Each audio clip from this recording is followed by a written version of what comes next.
Baik, seperti yang kami janjikan, bagaimana untuk melalui situasi ini, kita tahu ramai yang terkesan dalam pelbagai aspek. Jadi kita bawakan ke studio. Terima kasih Dr. Azizul Awaludin yang merupakan pakar perunding psikiatri, Ketua Jabatan Psikiatri Kesihatan Mental Hospital Putrajaya.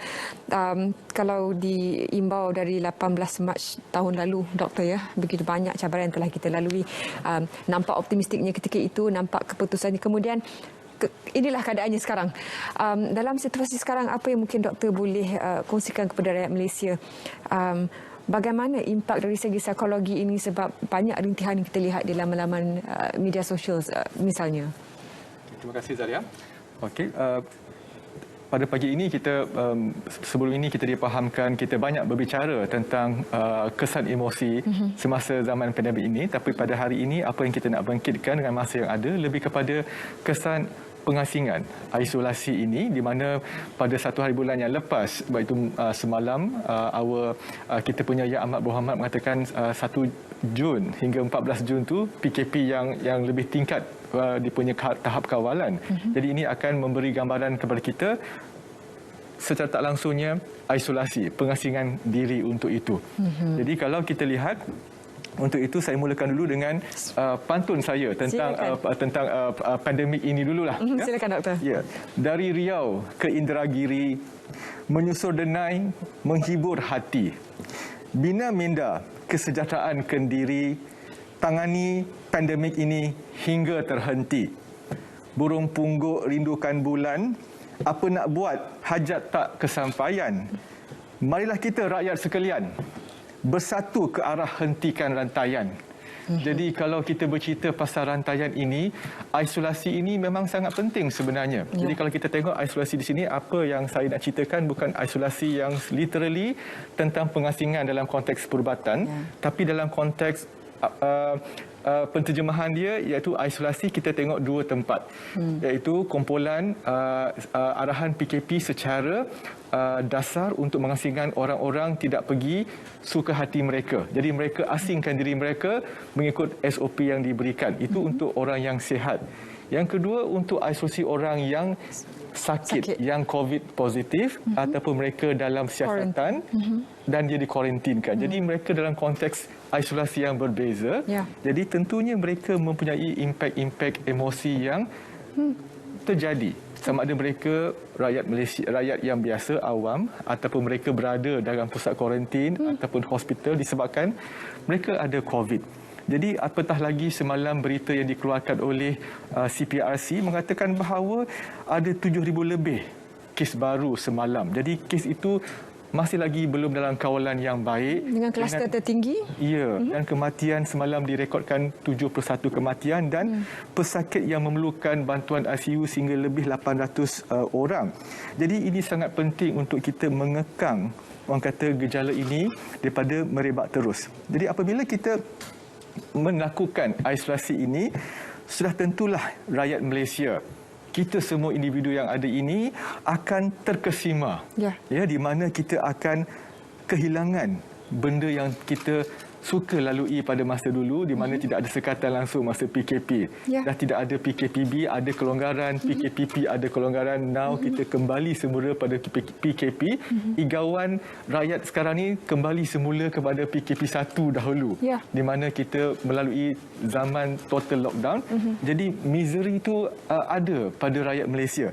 Jadi ini kita bimbang kerana kajian yang kita ada pada 2011 menerusi National Health Mobility Survey mengatakan 29.2% rakyat Malaysia mempunyai masalah kesihatan mental pada masa itu, dan WHO mensasarkan bahawa kemurungan pada tahun 2020, kemurungan merupakan penyakit yang memberikan total burden of disease kedua selepas serangan jantung, sakit jantung. Tapi apabila pandemik datang pada tahun lepas, jadi kita risau sama ada figure itu masih lagi relevan ataupun masalah yang berkaitan emosi ini menjadi satu topik yang hangat diperkatakan melampaui penyakit-penyakit fizikal yang lain. Ya. Kebetulan pada tahun 2019 kita ada satu kajian dilakukan oleh National Health Knowledge Survey juga mengatakan bahawa 2.3% rakyat Malaysia ada kemurungan. Tapi itu bukan pasal COVID. Jadi kalau kita kaji semula dengan adanya pandemik ini, bertambah barangkali saya statistik percaya begitu. Ya. Doktor, dalam situasi sekarang banyak talian kaunseling dibuka kepada rakyat Malaysia dan tahun lepas juga talian kasih itu mencatatkan banyak panggilan yang mengalami gangguan dalam rumah tangga dari segi penderaan dan sebagainya. Ini tidak dicampur lagi dengan kegelisahan ataupun kerunsingan mereka yang tertekan dalam aspek keuangan. Ya. Sejauh mana sebenarnya kalau mereka telefon pun hanya meluahkan tapi masalah itu tetap ada.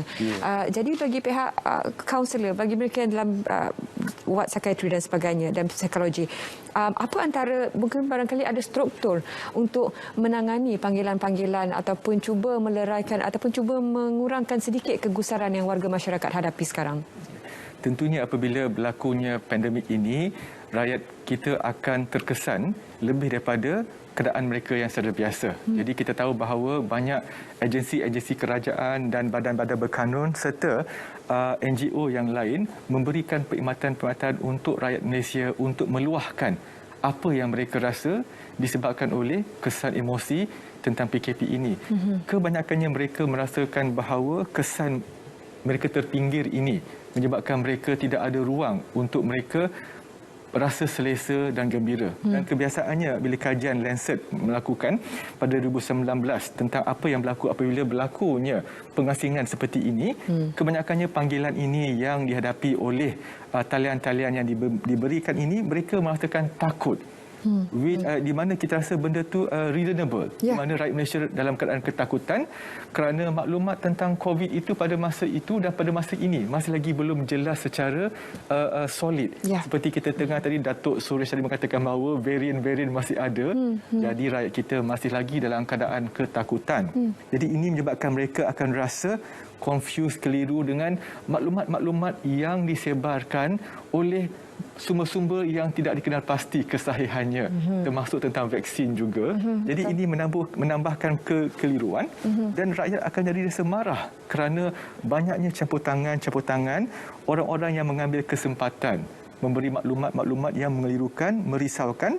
Lebih-lebih lagi ada juga panggilan yang daripada ahli keluarga yang mereka kehilangan orang yang mereka sayang, yang mereka tak sempat melihat ibu, bapa, adik-beradik. Saban hari kita boleh katakan hampir setiap 15 minit ataupun 1.5 jam rakyat Malaysia yang dijangkiti COVID meninggal dunia. Jadi itu satu perkara yang menjadi satu igawan kepada keluarga pesakit COVID kerana apabila keluarga mereka masuk ke hospital dan diberitakan bahawa keadaan semakin meruncing dan masuk ICU, mereka dah terfikirkan apa yang akan terjadi seterusnya. Ini menyebabkan mentalnya rasa penat dan letih untuk memikirkan perkara yang berlaku. Untuk orang yang mungkin tidak kuat, mereka mungkin akan mencari jalan penyelesaian tersendiri, tetapi mereka tak dapat keluar daripada rumah mereka. Mungkin mereka terlibat dengan penyalahgunaan dadah ataupun memang alkohol. Jadi ini antara perkara-perkara yang diterima oleh kaunselor-kaunselor kita disebabkan oleh pandemik yang berlaku ini. Kita bimbang kalau ini tidak ditangani dengan baik, manusia ini dia ada level yang dia boleh cope dengan sesuatu beban tekanan. Kalau tidak ada intervensi ataupun cara nak menanganinya, kita khawatir akan ramai rakyat kita akan mendapat penyakit mental yang serius selepas inilah. Malang sekali doktor. Sekali-sekali juga kita dari masa ke semasa kita lihat mereka yang membuat tindakan yang tidak rasional, mengambil nyawa sendiri. Ini sedikit sebanyak berkait juga dengan situasi sekarang. Dan dalam situasi ini, apakah barangkali boleh diberikan lebih perhatian lagi? Apakah stigma masyarakat itu kalau telefon psikologis, telefon psikiatris itu sesuatu yang memalukan? Sebab bukanlah budaya kita untuk berkongsi, terutama kalau masalah rumah tangga. Kenapa you cerita kat orang? Kenapa tak settlelah rumah tangga dulu? Jadi bila disimpan, sebab kata doktor tadi, dia akan sampai boiling point juga. Jadi timbul tindakan-tindakan yang tidak rasional, sepatutnya boleh diselamatkan lebih awal lagi. Ya. So apabila kita tahu bahawa langkah kerajaan menentukan tahap untuk kejangkitan itu dikawal, pengasingan perlu dilakukan. Jadi kita tahu bahawa bukan pengasingan sahaja, terminologi itu menuntut supaya orang berada di rumah, stay home. Ya, bila stay home, orang yang bekerja akan berada di rumah, kanak-kanak sekolah tidak perlu pergi ke sekolah, mereka perlu berada di rumah. Jadi sekiranya mereka ada di kalangan rakyat kita yang mempunyai masalah emosi sebelum ini, jadi mereka mencari outlet di luar kediaman mereka. So apabila kalau mereka dah terkumpul dekat rumah untuk tempoh yang lama, lagi lama tempoh kuarantin ataupun PKP ini, akan timbullah gejala emosi itu semakin lama semakin tinggi. Tapi seperti macam Zaliha cakap tadi, stigma untuk mereka menyuarakan kepada orang ramai tentang masalah konflik mereka bukan mudah. Untuk dia kata saya ada masalah dengan pasangan saya, dengan keluarga saya tidak ada duit. Jadi benda ini pada mereka bahawa ini harga diri aku. Kenapa aku nak timbulkan aib aku untuk cerita dengan orang lain? Bila ada pandemik ini, kemungkinan kita memberi satu ruang dan kaedah kepada orang ramai.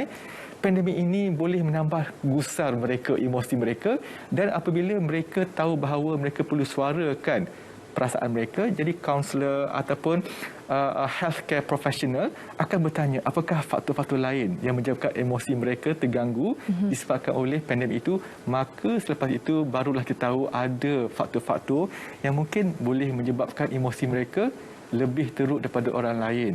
Kita bukan kata semua orang akan mendapat masalah kesihatan mental yang teruk, tapi segelintir itu kita boleh dapat tahu. Contohnya macam tadi Zaliha cakap tadi, talian-talian yang ada, kita ada talian kasih, ya, dan kita ada hotline oleh KKM sendiri, dan tak lupa juga yang establish hotline oleh The Befrienders dan NGO seperti MIASA. Ya, jadi di Kementerian Kesihatan sendiri dan klinik-klinik kesihatan di bahagian primer, andai kata macam ramai orang kata saya segan nak jumpa dengan pakar psikiatri, nanti saya dikatakan bahawa label ada masalah mental. Kita cuma bercerita pasal masalah kesihatan mental seperti rasa tak selesa, tak boleh tidur, rasa macam marah, geram, tapi itu bukanlah penyakit mental yang kuat. Jadi kita memberikan kemudahan, orang kata kesihatan primer di klinik-klinik kesihatan di mana mereka boleh bercerita tentang perkara-perkara tersebut dan tak semestinya mereka akan diberi diagnosis ada penyakit mental. Jadi mungkin mereka akan dirujuk kepada panduan tentang menguruskan apakah masalah-masalah mereka. Kita ada teknik-teknik kaunseling, mudah cara untuk mereka identify dan kena pasti bagaimana cara untuk menangani masalah yang mereka hadapi.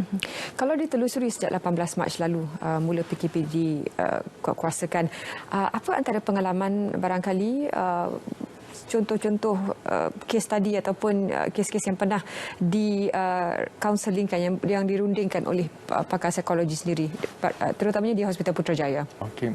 Kalau kita tengok sistem di hospital, biasanya kita ada level untuk kes-kes yang mild, yang ringan ataupun sederhana. Kemungkinan kes-kes ini akan pergi ke kesihatan primer dahulu dan kebanyakan kes-kes tersebut memang agak mudah dan boleh diselesaikan dekat peringkat kesihatan primer. Macam kami di peringkat hospital, kita melihat kes-kes yang lebih agak teruk sedikit, yang ataupun pesakit itu berisiko hingga ingin mencederakan diri sendiri ataupun bertindak di luar tahap kewarasan. Kalau contoh yang saya boleh bagi di sini untuk satu, di mana PKP ini, masa itu pada PKP yang satu, di mana pada masa itu ramai rakyat disarankan bekerja dari rumah, work from home. Ya, untuk setengah orang, work from home itu sangat membantu kerana bila anak tak sekolah, mereka rasa bahawa mereka tidak boleh hantar anak ni ke mana, dan bila mereka boleh bekerja di rumah, 2-in-1, 3-in-1, 4-in-1 boleh berlaku dekat rumah.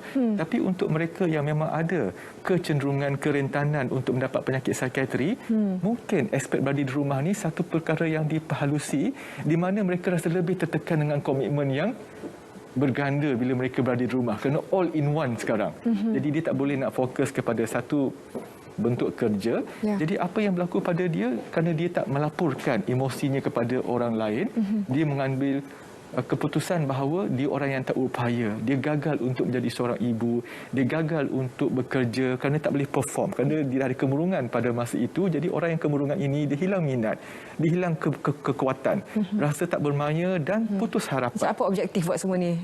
Betul. Jadi timbullah perasaan bahawa lebih baik aku tidak ada di muka bumi ini. Inilah yang terjadi. Pesakit saya itu mencederakan diri dia sehingga dibawa ke hospital dan kita kena pasti bahawa dia memang ada masalah kesihatan, penyakit psikiatri.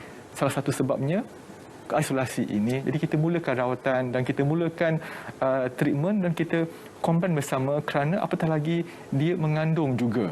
Jadi itulah yang kita kata bahawa antara rentetan kesan emosi kalau tidak ditangani dengan baik, dia akan sampai ke peringkat hospital dan berisiko tinggi. Dalam aspek psikologi juga doktor ya, lockdown fatigue ataupun kepenatan dari lockdown ini. Dilihat sebab ada kebanyakan warga masyarakat mengatakan macam saya jadi masuk orang lain tak ikut SOP, yang lain tak nak vaksin, kita lambat mencapai objektif yang kita inginkan. Jadi lockdown ini memberikan kesan yang sangat negatif kepada masyarakat. Jadi apa lagi yang boleh dilakukan untuk jangka panjang supaya kita tidak mengatakan kemurungan itu akan hilang, tetapi sedikit sebanyak lebih mudah diuruskan ataupun ditangani dengan situasi yang lebih sedikit bebas berbanding sekarang. Ya. Kajian di luar negara pasal kuarantin ini, isolasi ini bukan hanya spesifik untuk COVID. Ya. Kajian yang terdekat yang saya ingat pada 2002 hingga 2004 di mana kajian yang dikeluarkan oleh kajian di Kanada, ya. Toronto pada masa itu kita hebat dengan SARS. Ya. Sejenis penyakit virus bawaan udara juga, ya. Yang meliputi hampir 10,000 rakyat di Kanada terlibat yang dikuarantin, dan dapati bahawa makin lama tempoh kuarantin tersebut dia mengganggu-gugat kestabilan emosi. Ya, betul. Jadi memang wajar sangat rakyat Malaysia mesti mengambil inisiatif dan iktibar supaya sama-sama mengekang rantaian ini kerana kita nak pendekkan tempoh pengasingan ini supaya kita boleh bebas semula. Jadi kalau kita melihat keadaan sekarang ini, kita pun tak pasti keputusan yang akan dilakukan oleh Yang Amat Berhormat Perdana Menteri, ya, sama ada kita boleh cepat panjang ataupun cepatnya kita melihat bagaimanakah aktifnya kita tampil bersama-sama menggembling tenaga. Namun, kita kena fikirkan apa yang perlu dilakukan semasa kita dalam peringkat kuarantin ke isolasi. Jadi, antara tips-tips yang mungkin sebelum ini ada panel-panel memberitahu dalam sosial media ataupun dalam forum-forum awam, tapi di sini mungkin saya bacakan lagi. Ya, silakan. Ya? Apakah yang boleh kita lakukan semasa kita berada di rumah? Kalau isolasi untuk orang yang sihat, tentunya berada di rumah. Ya. Walaupun orang yang ada COVID sekalipun ataupun close contact, mereka tetap juga berada di rumah dan mereka akan terkurung di situ. Jadi inilah masanya untuk memikirkan apa yang aku boleh buat.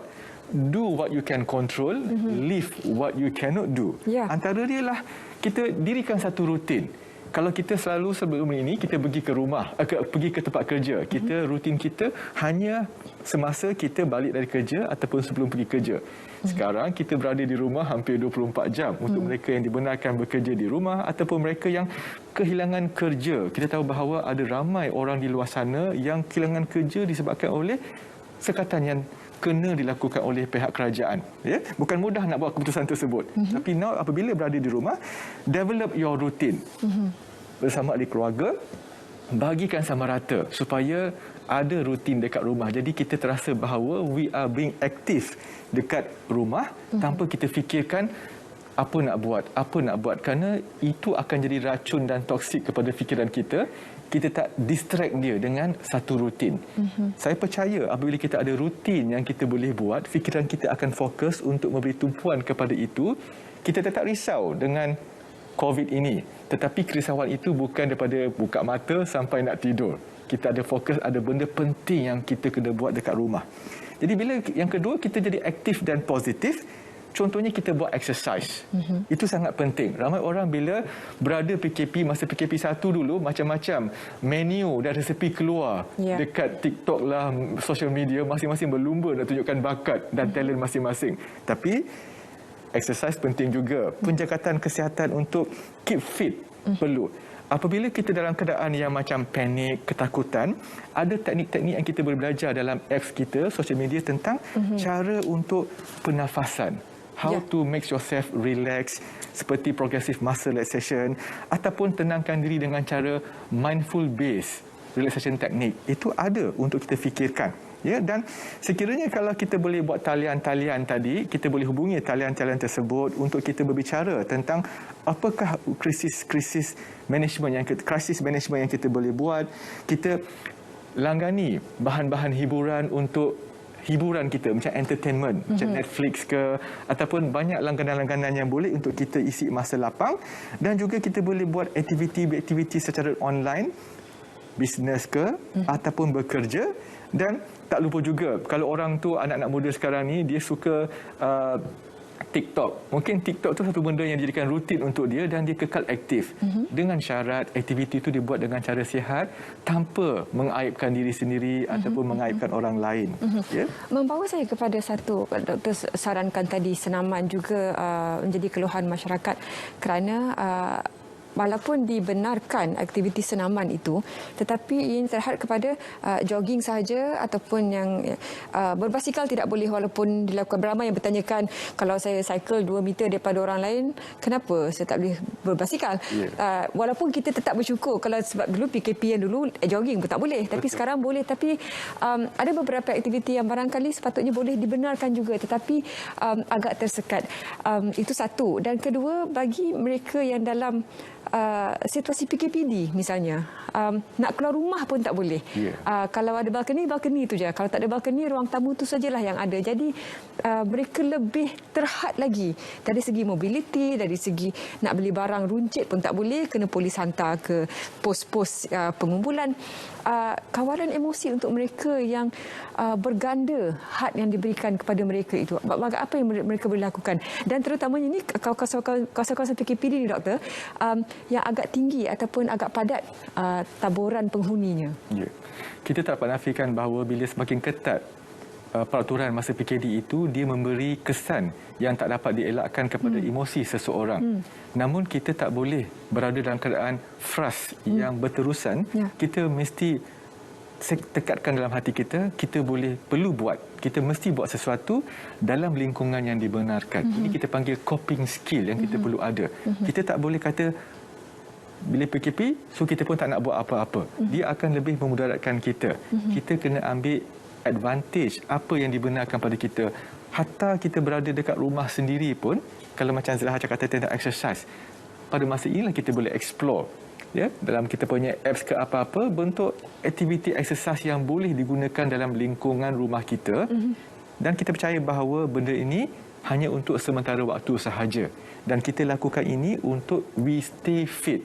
Dan kalau kita expose diri kita keluar, kita akan risau. Kalau kita nak apa yang kita nak tanpa menghiraukan SOP tersebut, risiko bahayanya akan datang kepada kita sendiri. Jadi, apa langkah-langkah keselamatan yang perlu kita ada dengan exercise di rumah boleh membantu. Tapi bukan exercise saja yang kita bercerita yang boleh menyebabkan emosi kita terkawal. Walaupun kita secara fizikalnya jarak daripada orang lain, contohnya raya pada tahun ini pertama kali dalam sejarah Malaysia, sejarah negara, hari raya tak boleh ada visitation langsung secara rasmi. Tetapi tetap ada kluster. Itu yang kita marah sangat tu. Jadi walau bagaimanapun, apa yang nak sampaikan, kita boleh ada sense of connectedness. Ya, dalam zaman teknologi ini, we can still interact dengan orang lain walaupun secara fizikalnya tidak, tapi hakikatnya kita masih lagi berjumpa dengan ahli keluarga secara social media, chatting, Twitter, IG ataupun FB.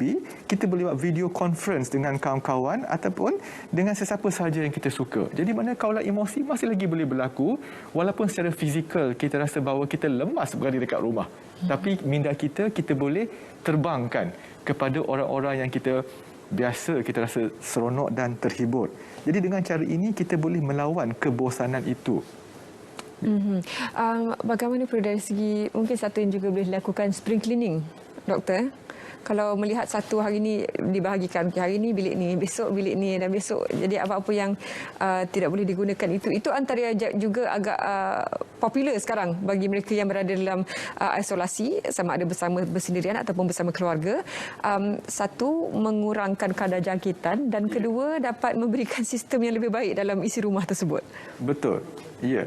kalau sekiranya kalau memang ada keluarga yang boleh orang kata membuat effort seperti itu, ini bolehkan kita kata tadilah rutin yang baru, new activities yang sihat untuk rumahnya di segi sanitasi dan juga untuk dia sendiri, dan dia mengisi masa tu sentiasa ada benda baru yang dijadikan hobi kepada dia. Mungkin orang lain dia tak fikir spring cleaning lah, mungkin orang lain dia fikirkan agriculture. Sebelum ni dia tak pernah bercocok tanam, tapi now dia akan ada balcony yang kecil, dia akan bertanam orang kata hidroponik dengan bunga, orchid macam-macam.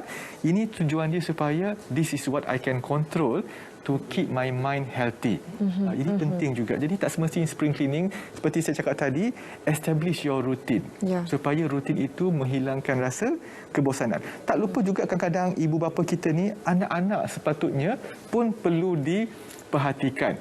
Bukan kita sahaja, kanak-kanak ni dia tidak boleh mengatakan bahawa dengan bahasa lenggok kita, because vocabulary dia kurang untuk menyatakan perasaan dia. Tetapi ibu bapa akan tahu anak-anaknya memberontak disebabkan oleh isolasi ini.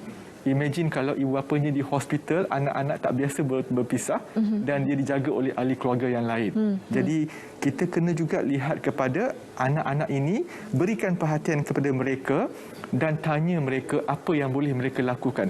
Kerana budak-budak ini, kita akan selalu, mak ayah kata, tak penat ke kau orang panjat atas bawah, tapi anak-anak tetap seperti itu kerana itu nature-nya. Kalau kita kata duduk diam-diam, buat begitu baik, well mannered, benda itu mungkin akan menjadikan frustration kepada kita kerana anak-anak itulah sikapnya aktif, mischievous. Jadi kalau kita boleh explore apa kegemaran mereka yang mereka boleh buat dekat rumah dan kita disiplinkan dengan aktiviti-aktiviti tersebut. Termasuk PDPR juga. Kita dapati bahawa anak-anak kita apabila sekolah buka tak boleh pergi sekolah, mereka tetap tekun depan komputer. Bayangkan untuk keluarga yang berada dekat pedalaman yang tidak ada akses kepada internet, apatah lagi untuk membeli Android smartphone ataupun laptop, mereka akan rasa tersisih. Dan keluarga akan rasa bahawa tak boleh memberi yang terbaik pada anaknya walaupun anak itu memang eager to learn. Jadi ini memberi satu orang kata kesan yang ketara sangat. Dan anak-anak ini pun dia tak tahu macam mana nak tapis bahan-bahan berita. Ibu bapa pun takut bahan-bahan yang anak-anak ni terima. Jadi ini pun satu tekanan kepada parents untuk mengawasi anak-anak dia. Ia bukan perkara yang mudah. Sebagai rumusan, Dr. sebenarnya telah menyediakan satu penutup yang kreatif juga. Doktor pun banyak masa juga nak fikir dalam PKP ni, dalam situasi semua memerlukan apa lagi yang dilakukan untuk coping mechanism, Doktor.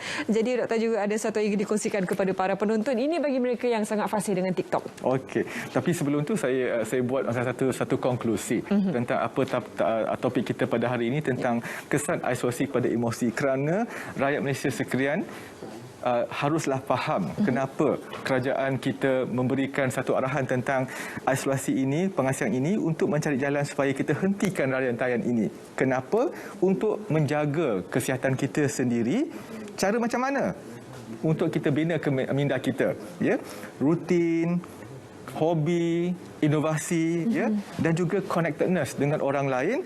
Jadi dengan cara itu semua rakyat Malaysia akan menjadi sihat. Jadi saya walaupun dah warga hampir kepada warga emas tak lama lagi kot, tapi nak juga merasakan bahawa TikTok benda yang hebat. Saya pun ada TikTok saya sendiri. Wow, okey. Apa nama akaunnya, Doktor? Okey.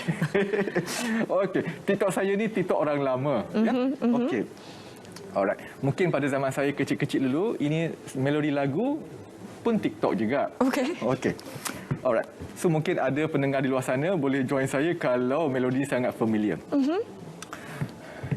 TikTok, tiki-tiki-tok, masa terus berlalu. Tik-tak, tiki-tiki-tak, ayuh kita bertindak. Berlitup, berjarak, vaksin dan kebersihan.